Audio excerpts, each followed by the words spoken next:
Welcome everyone in today's class. This is J.D. Milton.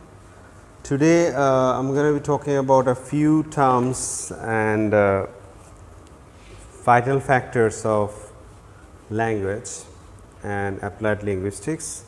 The first thing that you can see in the screen is language acquisition device. So, before we talk about language acquisition device, let's talk about language. So, as you can see in the screen, what is language? This is one of the best definitions. Language is a system of conventional spoken, manual or written symbols by means of which human beings as members of social group and participants in its culture express themselves. So, that is the best definition. So, language is a kind of convention or system where spoken or written symbols are used by human beings in its own culture and express themselves. The functions of language includes communication and the expression of identity, play, imaginative expressions and emotional release. That is very important, emotional release. So, this is one of the best definitions. So, if you talk about language acquisition device, it's given by Noam Chomsky.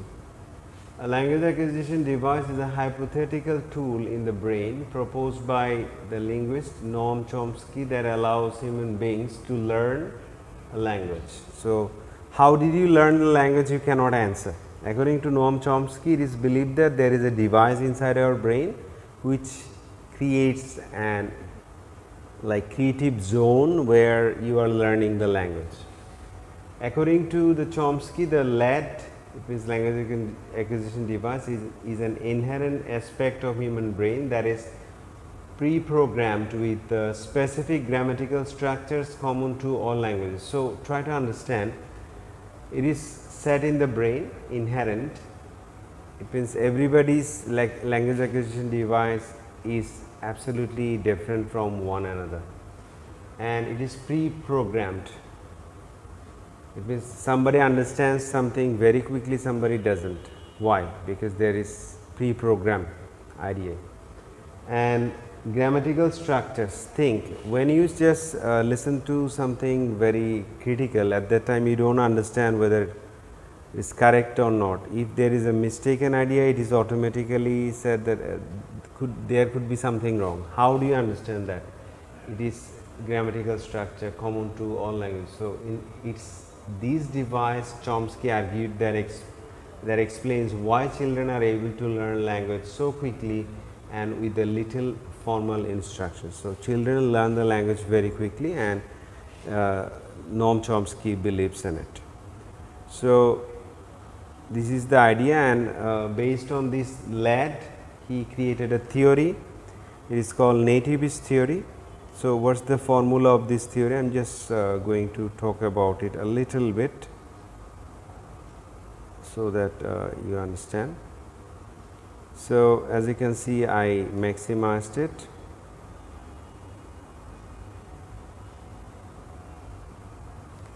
Nativist theories posit that, it means it gives the position that children are born with the innate ability to acquire language, and they thus are able to acquire and master the grammar of their native language. So, this is nativist theory. This is the main formula here. So, hopefully, I have understood language acquisition device and the idea that is connected to it. Now, another idea which is connected to this idea is called critical period hypothesis. So, what is critical period hypothesis? We will just talk briefly about it.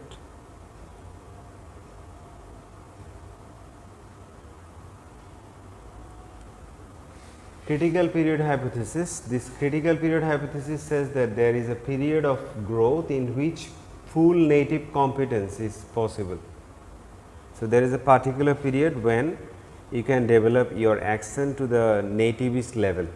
like native, you can speak like native speakers. I mean to say, well, it's going to be very important to you to know the accent.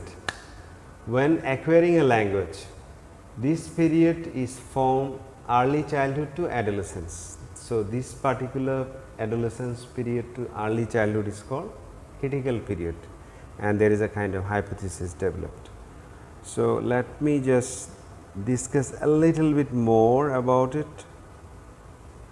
So, critical period hypothesis has implications for teachers and learning programs, but it is not universally accepted. Acquisition theories say that adults do not acquire languages as well as children because of external and internal factors, not because of lack of ability. So, there are some internal factors here. So, example, these are the examples. Older learners rarely achieve a near native accent.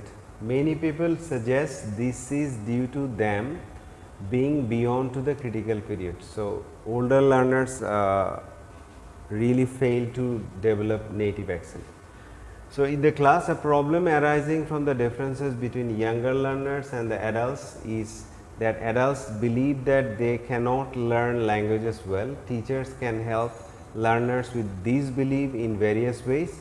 For example, by talking about the learning process and learning styles, helping set realistic goals, choosing suitable methodologies and addressing the emotional needs of the adult learners. So, this is very interesting. Let us come to the presentation that I prepared for. So, let us begin with language. As you can see, language, if you talk about language and its features, language is today an inseparable part of human society, and human civilization has been possible only through language, that is through language. So, if you talk about language, it's a vast idea. Language is a medium of communication which has an inevitable use in the society. Whenever something is in use among human beings, there occurs variation. So, the idea is that language is a means of communication and it is arbitrary and it is a system of systems. We know that speech is a primary while writing is secondary. So, what is language? It is a kind of trinity. You create words and the listener understands, and there is a medium. So, speaker listener communication, and this creates a kind of communication purposes, and the medium is language. So, these are the ideas. You can see this is arbitrary, productive, creative, systematic, vocalic, social, non-instinctive and conventional. So, just going very quickly: arbitrary, productive, creative, systematic, vocalic, social, non-instinctive, conventional. So, 1, 2, 3, 4, 5, 6, 7, 8. 8 features I am going to be talking about, and I will also share another idea regarding Charles Hockett. So, as you can see, language is arbitrary in the sense that there is no inherent relation between the words of the language and their meaning. Words and meaning, they are not related. Think: Shia, kukur, dog, 3 different languages. Shia in French, it means dog, dog in English, and kukur in Bangla. 3 different words, signifier and signified, there is no relationship with the meaning. So, there is no reason why a female adult human being is called a woman in English, aurat in Urdu, zen in Persian, and feminine in French. So, the choice of words selected to a particular thing or idea is purely arbitrary, and once a word is selected for a particular reference, it comes to stay as such. It may be noted that had language not been arbitrary, there would have been only one language in the world. So, this is interesting. So, language is social. Definitely we understand that a group of society creates the language. So, let me give you one example. One of my teachers went to Manchester and he has fallen down from a kind of tram, and when he has fallen down, 3 British gentlemen came and said that you okay, you okay, you okay. So, he got confused. He said I am okay. Actually, you okay in Manchester means that can I help you. So, here language is social.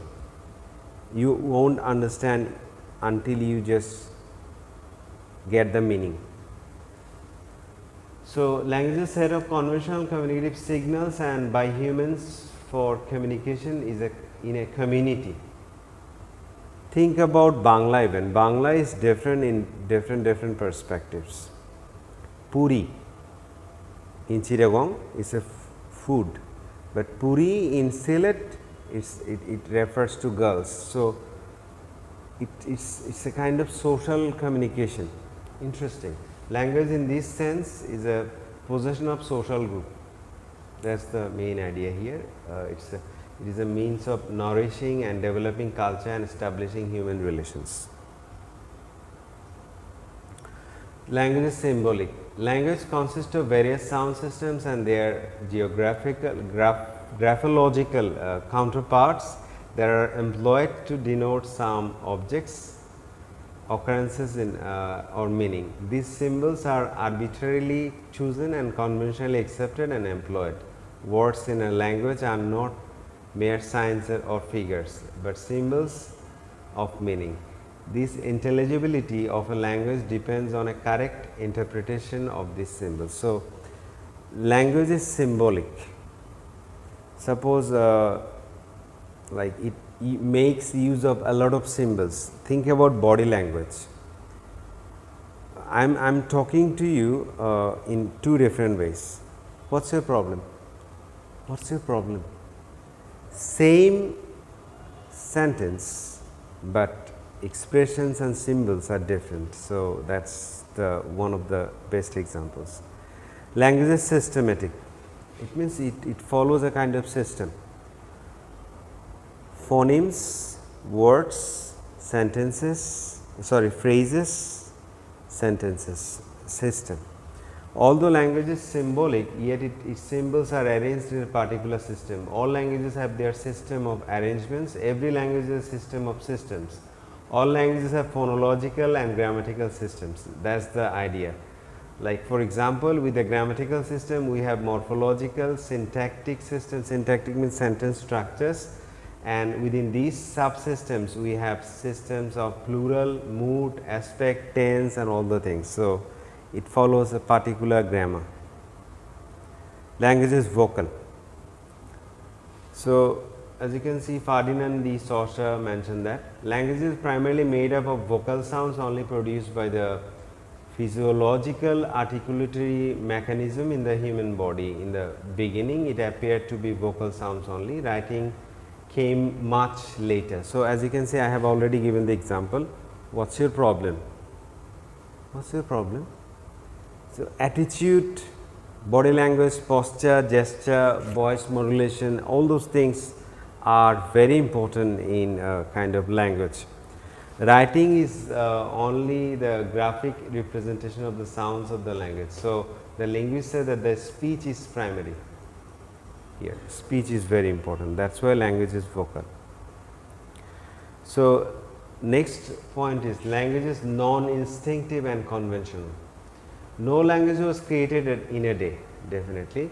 Language is the outcome of evolution, and each generation transmits this convention on to the next, and all human institutions, languages also change and die and grow and expand. It changes, like it goes through changes. It is non-instinctive because it is acquired by human beings, and nobody gets a language in inheritance, like he acquires it because he is an innate, he has an innate ability. So, he has an innate ability, has is missing here. So, one thing I should say that it's like You are born in Bangladesh, that's why you know Bangla. If you are born in Middle East, then you know Arabic. It's like wherever you are set, your brain will accept it and it will be just received in that way. And the community that you maintain, you just learn. Suppose think if you live in a poor slum area, your language will be one type, even if it is Bangla. If you live in a kind of high class society, your Bangla will be another type. If you live in a middle class society, your Bangla will be another type. So, that is the idea. Language is productive and creative. If I say what is life, there will be thousands of answers. And if you say what is love, then there will be thousands of answers. So, language has creativity and productivity. These structural elements of language can be combined to produce new utterances. So, that is the thing. Language changes according to the needs of the society. It is highly creative and productive.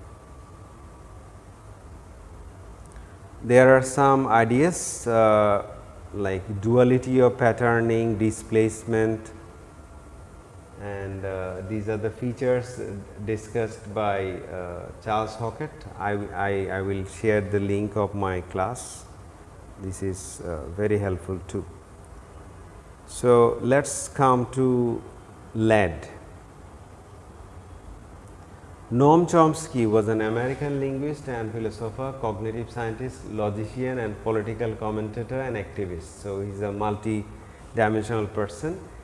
He is also known as the father of modern linguistics, and Chomsky talked about language. Chomsky is one of the view that children are born with an innate propensity of language acquisition, and that this ability makes the task of learning a first language easier than it would otherwise be. So, language learning becomes easy because of a device, he believes. And the human brain is ready naturally for language in the sense when children are exposed to speech, certain general principles of discovering or structuring language automatically begin to operate. Language, Chomsky originally theorized that children were born with a hardwired language acquisition device in their brains, and he later expanded this idea into that of universal grammar. So, lead is connected to universal grammar, a set of innate principles and adjustable parameters that is common to all languages. Think about the ma sound, female motherly entity. It is common to all languages. So, the lead is activated when the child enters the world. As I have already talked about parentage in one of my classes, you understand. The child exploits its lead to make sense of utterances heard around it and deriving from these primary linguistic data the grammar of the language. Lead is exploited to explain the remarkable speed with which children learn to speak and the considerable similarity in the way grammatical patterns are acquired across different children and languages.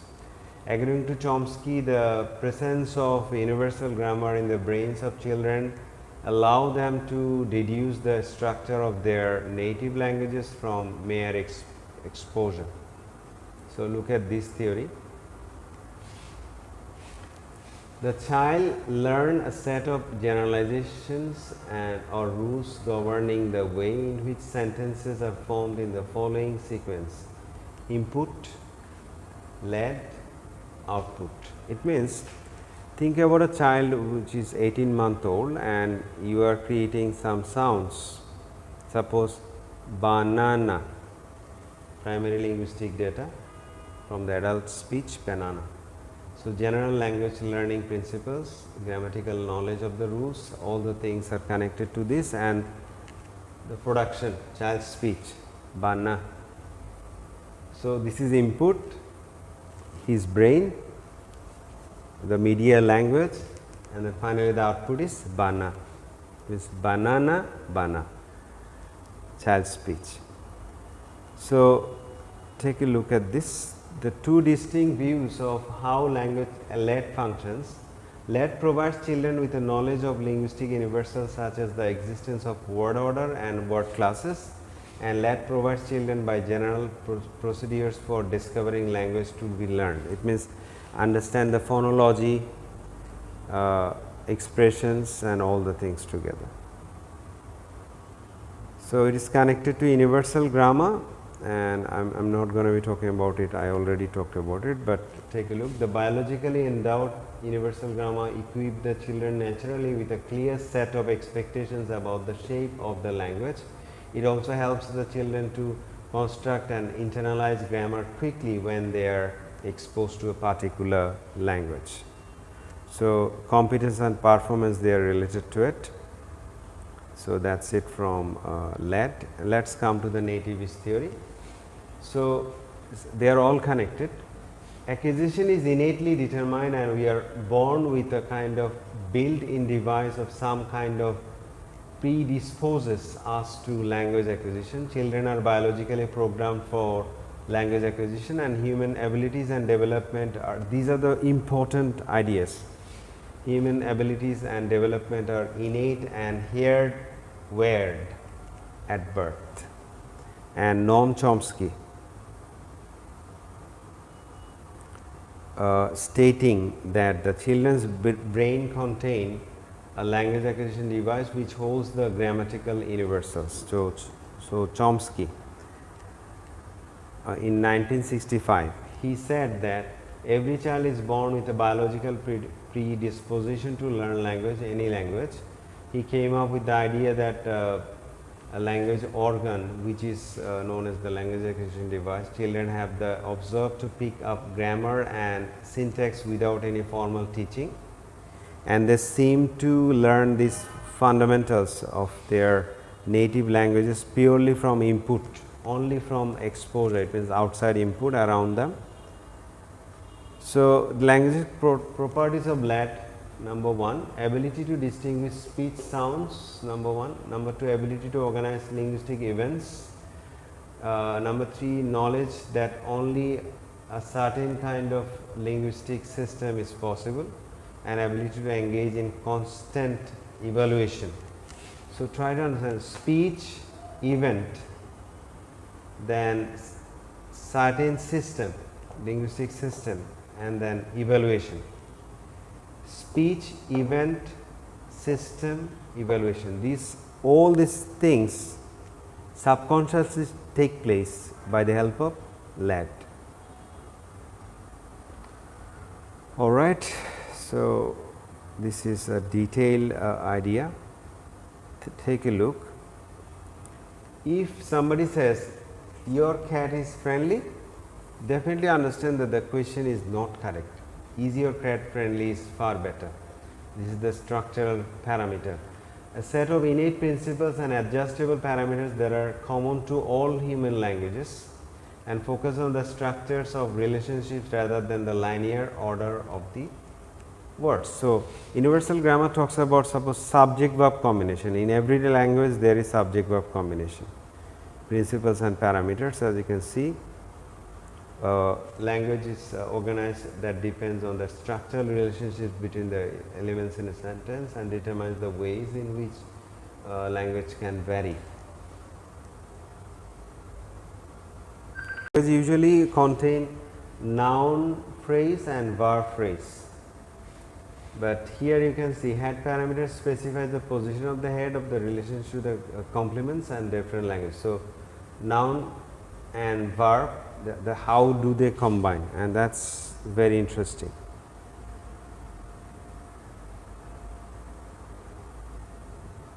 So, I already talked about it. Let us come to critical period hypothesis, the most important one.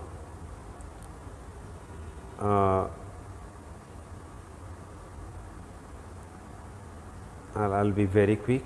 Critical period hypothesis is the subject of a long standing debate in linguistic and language acquisition over the extent to which the ability to acquire language is biologically linked to the age.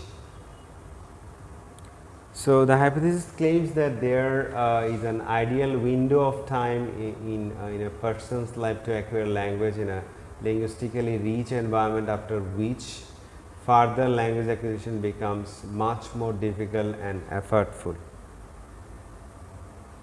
So, what is CPH? CPH states that the first few years of life is the crucial time in which an individual can acquire native language if presented with the adequate stimuli. That's very important. And Brown in 2007 defines critical period hypothesis as a biological timetable during which the both first and second language is more successfully accomplished. And Ellis in 1997 defines critical period hypothesis as a period during which target language competence is an L2 can only be achieved if learning commences before a certain age is reached after onset puberty. So, historical background is, as you can see, the critical period hypothesis was first proposed by Montreal neurologist Wilder Penfield and co-author Lamar Roberts in 1959, popularized by Eric Langenberg in 1967 with his famous book Biological Foundations of Language. So, Langenberg proposed that brain lateralization, I mean to say very important, by a program at puberty at the mechanism which closes down the brain's ability to acquire language. Another well known person who supports the critical period hypothesis would be Noam Chomsky, who believes that children are born with inherited ability to learn any language, any human language, I mean to say. Chomsky, every child has, as you can see his picture, every child has a human language acquisition device or LED which encodes the major principles of language and its grammatical structures into the child's brain. And Langenberg, there are maturational constraints on the time a first language can be acquired. If language acquisition does not occur at puberty, some aspects of language can be learned, but full mastery cannot be achieved, he said. So, Johnson and Newport in 1989 sought to further prove the relationship between the effects of maturation and the ability of an individual to acquire second language, and they aimed at either verifying or disproving the existence of age related effects of second language acquisition of grammar by establishing a correlation between the age of first exposure of a language and level of morphosyntactic accuracy in that language. Support study on CPH, the 46 native Chinese Korean speakers who had arrived in the United States between the ages of 3 to 39 and had learned English as a second language were asked to determine the grammaticality of variety of English sentences in order to determine their respective knowledge of English morphosyntax. So, findings of the study after the study of Johnson and Newport simply stated that success in learning language is almost entirely predicted by the age at which it begins. It is taken from 81, and furthermore they argue that although there is a widespread individual variation in the competence of adult learners of second language, a late age of first exposure of the second language prevents native or native like performance in that language. It means first language interference becomes dominant when you pass that critical period. Thomson in 1991 for his study surveyed 39 Russian born subjects who were immigrated to the United States in between age of 442, and each of were given 3 types of speaking tasks. Reading at least 20 sentences were intentionally seeded with English sounds, and 160 words passages had been seeded, and speaking spontaneously 1 minute, something like this. And Thomson's results pointed that subjects who get the exposure early age, they did better, and adult ones in terms of foreign accent. And Thomson concluded that at the age at which arrived, the US was the best indicator of the accuracy of their pronunciation. So, if you get exposure to English at the beginning, you did better. So, there are so many ideas connected. Critical period is totally in opposition to Johnson and Newport's claim. Long in 1990 claims that the existence of critical period in English second language acquisition is totally false. Long just disagreed with this idea.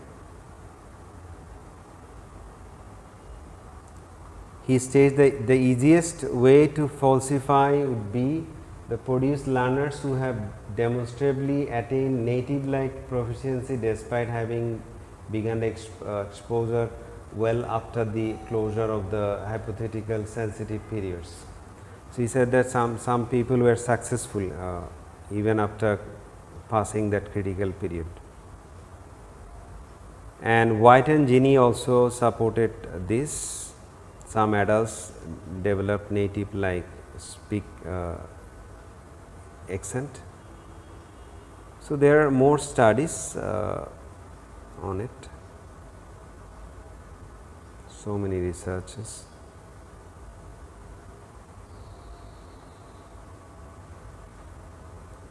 Alright, so inborn capacity proposes in 1957 that children are born with an instinct and drive for language learning, which he calls the language acquisition device. As you can see, just summarizing this main idea that we discussed so far. So, he argued that even if a child is not educated in their country's language, so as long grow normal environment, they will devise systematic verbal communication. Therefore, it must be innate biological component of language. So, something that is inborn, inert, and within himself automatically, it is natural. Like he believes, Noam Chomsky believes that, and he talked about language acquisition device, and he suggests that language acquisition device must be located somewhere in the brain and serving as an encoder that provides us the baseline understanding of grammatical structures. It means he cannot show it to us, but this is somewhere in the brain like soul. As children learn new words, they are able to incorporate them into their use of language independently. That is also one of the ideas. Chomsky argues that the independent building of language is evident that language acquisition is biological and not purely a product of being taught or copying caregivers. So, it is purely learned automatically, although some inputs help them to grow further. Chomsky suggested that LAD contain knowledge of universal grammar and the basic shared grammar rules that all human languages share. These are very important, like he mentioned. In 50, language is fundamentally similar. Language is fundamentally similar, and children makes error and still subject allows creativity of the language, and children also can learn to do this. So, what is LAD? It is coming up. As you can see, LAD, as we already talked about language acquisition device. Every child is born with the innate ability to acquire and use language regardless of what language it is. That is LAD, a kind of innate device. The brain of a child is embedded with the fundamental rules of languages, ability to understand the rules. Hence, children only need to acquire the vocab, it means vocabulary. That is the key idea. How is lead related to language learning?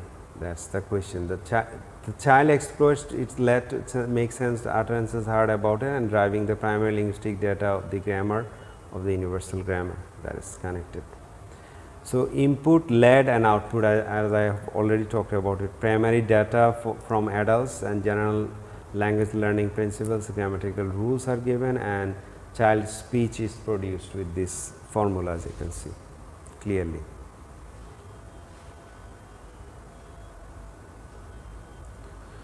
So, how do you apply theory in your own classroom activity?